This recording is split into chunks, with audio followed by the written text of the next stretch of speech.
Hi and welcome to Vinita's Storytelling, your go-to place for stories of all kinds. Please remember to like, share, sub and leave a comment telling me what kind of stories you'd like, and definitely recommend if you'd like me to read you a particular story. Today we're back with an old favorite, a very old favorite, The 7 Cream Jugs by Saki. I suppose we shall never see Wilfred Pigeoncote here now that he has become heir to the baronetcy and to a lot of money, observed Mrs. Peter Pigeoncote regretfully to her husband. Well, we can hardly expect to, he replied, seeing that we always choked him off from coming to see us when he was a prospective nobody. I don't think I've set eyes on him since he was a boy of 12.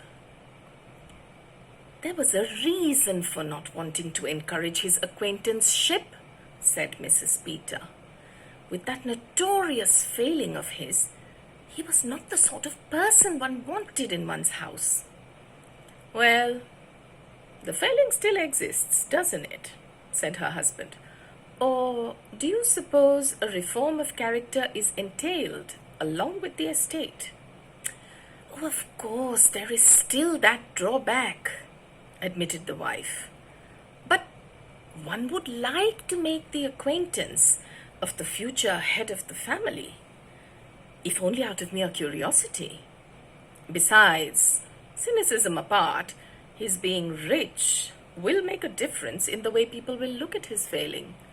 When a man is absolutely wealthy, not merely well-to-do, all suspicion of sordid motive naturally disappears. The thing becomes merely a tiresome malady.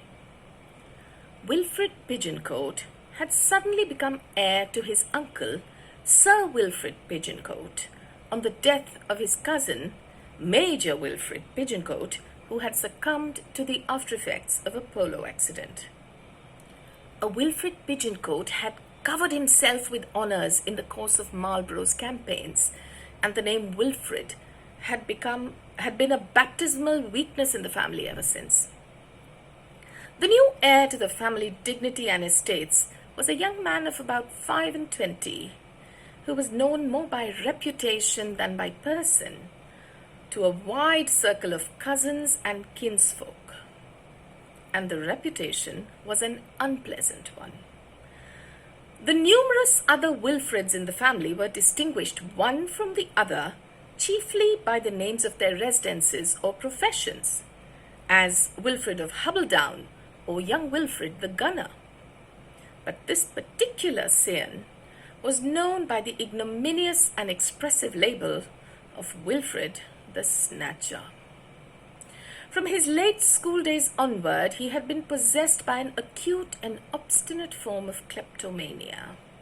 He had the acquisitive instinct of the collector without any of the collector's discrimination.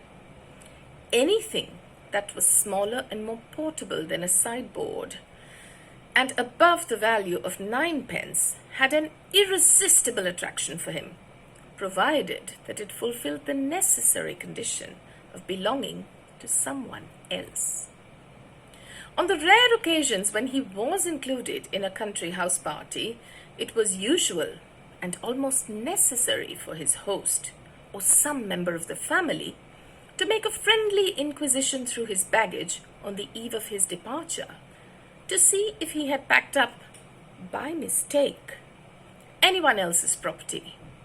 The search usually produced a large and varied yield. This is funny, said Peter Pigeoncote to his wife some half hour after their conversation. Here's a telegram from Wilfred saying he's passing through here in his motor and would like to stop and pay us his respects. Can stay for the night if it doesn't inconvenience us. Signed, Wilfred Pigeoncote. Must be the Snatcher. None of the others have a motor. I suppose he's bringing us a present for the silver wedding. Good gracious, said Mrs. Peter, as a thought struck her. This is rather an awkward time to have a person with this failing in the house. All those silver presents set out in the drawing room, and others coming by every post. I hardly know what we've got and what are still to come. We can't lock them all up. He's sure to want to see them. We must keep a sharp lookout, that's all, said Peter reassuringly. But these practiced kleptomaniacs are so clever, said his wife apprehensively. And it will be so awkward if he suspects that we are watching him. Awkwardness was indeed the prevailing note that evening when the passing traveller was being entertained. The talk flitted nervously and hurriedly from one impersonal topic to another. The guest had none of the furtive, half-apologetic air that his cousins had rather expected to find. He was polite, well-assured, and perhaps just a little inclined to put on side. His hosts, on the other hand, wore an uneasy manner that might have been the hallmark of conscious depravity. In the drawing room after dinner, their nervousness and awkwardness increased. "Oh, we haven't shown you the silver wedding presents," said Mrs. Peter suddenly, as though struck by a brilliant idea for entertaining the guest. "Here they all are. Such nice, useful gifts. A few duplicates, of course." "7 cream jugs," put in Peter. "Yes, isn't it annoying?" went on Mrs. Peter. 7 of them. We feel that we must live on cream for the rest of our lives. Of course, some of them can be changed." Wilfred occupied himself chiefly with such of the gifts as were of antique interest, carrying one or two of them over to the lamp to examine their marks. The anxiety of his hosts at these moments resembled the solicitude of a cat whose newly born kittens are being handed round for inspection. "Let me see, did you give me back the mustard pot?" "This is its place here," piped Mrs. Peter. "Sorry, I put it down by the claret jug," said Wilfred, busy with another object. Just let me have the sugar sifter again," asked Mrs. Peter, dogged determination showing through her nervousness. "I must label it who it comes from before I forget." Vigilance was not completely crowned with a sense of victory. After they had said good night to their visitor, Mrs. Peter expressed her conviction that he had taken something. "I fancy by his manner that there was something up," corroborated her husband. "Do you miss anything?" Mrs. Peters hastily counted the array of gifts. "I can only make it 34, and I think it should be 35, she announced. "I can't remember if 35 includes the Archdeacon's cruet stand that hasn't arrived yet." "How on earth are we to know?" said Peter. "The mean pig hasn't brought us a present, and I'm hanged if he shall carry one off." "Tomorrow, when he's having his bath," said Mrs. Peter excitedly, "he's sure to leave his keys somewhere, and we can go through his portmanteau. It's the only thing to do." On the morrow, an alert watch was kept by the conspirators behind half-closed doors, and when Wilfred, clad in a gorgeous bathrobe, had made his way to the bathroom, there was a swift and furtive rush by 2 excited individuals towards the principal guest chamber. Mrs. Peter kept guard outside, while her husband first made a hurried and successful search for the keys, and then plunged at the portmanteau with the air of a disagreeably conscientious customs official. The quest was a brief one. A silver cream jug lay embedded in the folds of some zephyr shirts. "The cunning brute," said Mrs. Peter. "He took a cream jug because there were so many. He thought one wouldn't be missed. Quick! Fly down with it and put it back among the others. Wilfrid was late in coming down to breakfast, and his manner showed plainly that something was amiss. "It's an unpleasant thing to have to say," he blurted out presently, "but I'm afraid you must have a thief among your servants. Something's been taken out of my portmanteau. It was a little present from my mother and myself for your silver wedding. I should have given it to you last night after dinner, only it happened to be a cream jug, and you seemed annoyed at having so many duplicates, so I felt rather awkward about giving you another. I thought I'd get it changed for something else, and now it's gone." "Did you say it was from your mother and yourself?" asked Mr. and Mrs. Peter, almost in unison. The snatcher had been an orphan these many years. "Yes, my mother's at Cairo just now, and she wrote to me at Dresden to try and get you something quaint and pretty in the old silver line, and I pitched on this cream jug." Both the pigeon-coats had turned deadly pale. The mention of Dresden had thrown a sudden light on the situation.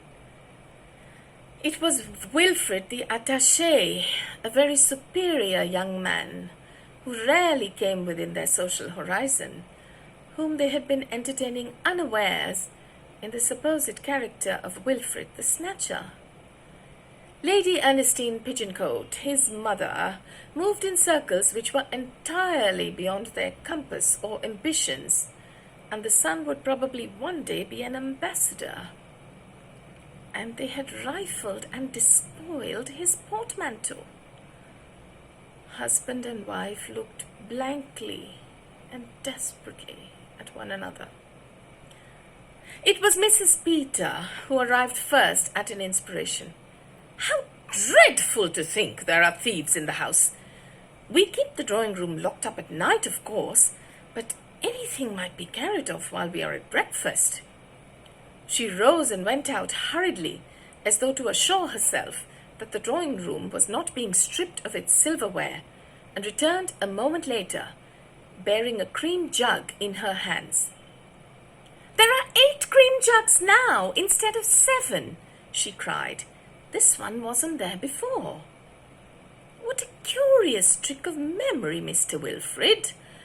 You must have slipped downstairs with it last night and put it there before we locked up, and forgotten all about having done it in the morning." "One's mind often plays little tricks like that," said Mr. Peter with desperate heartiness.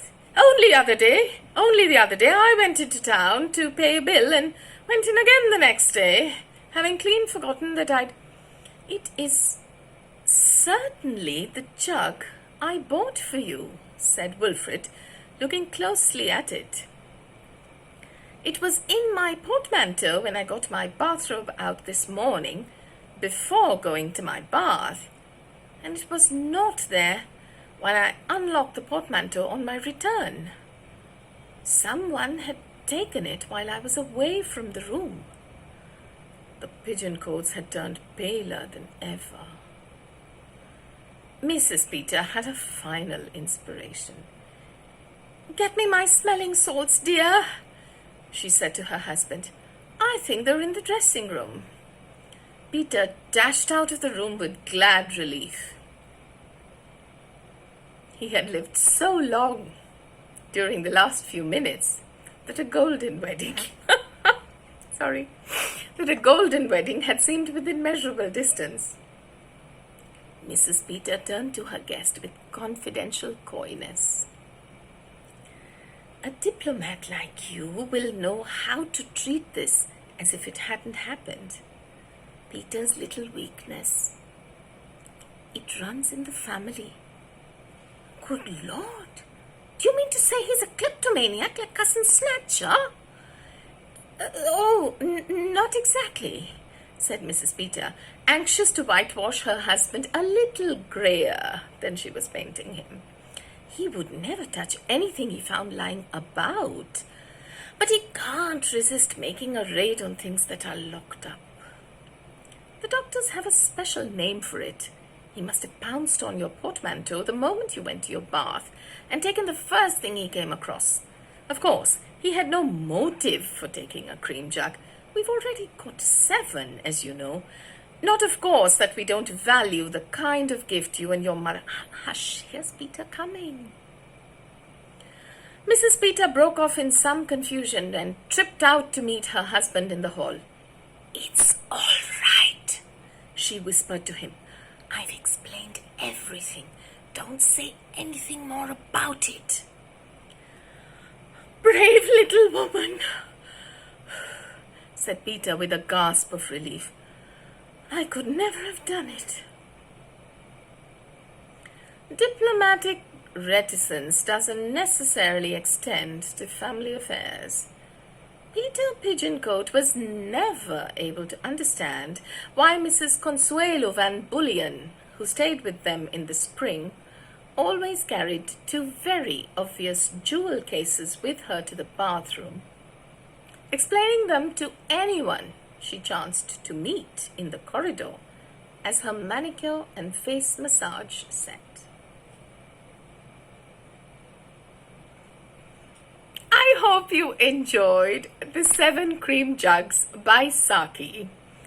Thank you for listening to my story telling, and once again, feel free to leave a comment telling me how you like this narration, leaving me recommendations for stories you'd like me to read. I will be performing 1 or 2 in the near future, so keep your eyes peeled for those stories. And yes, share and sub. Bye for now.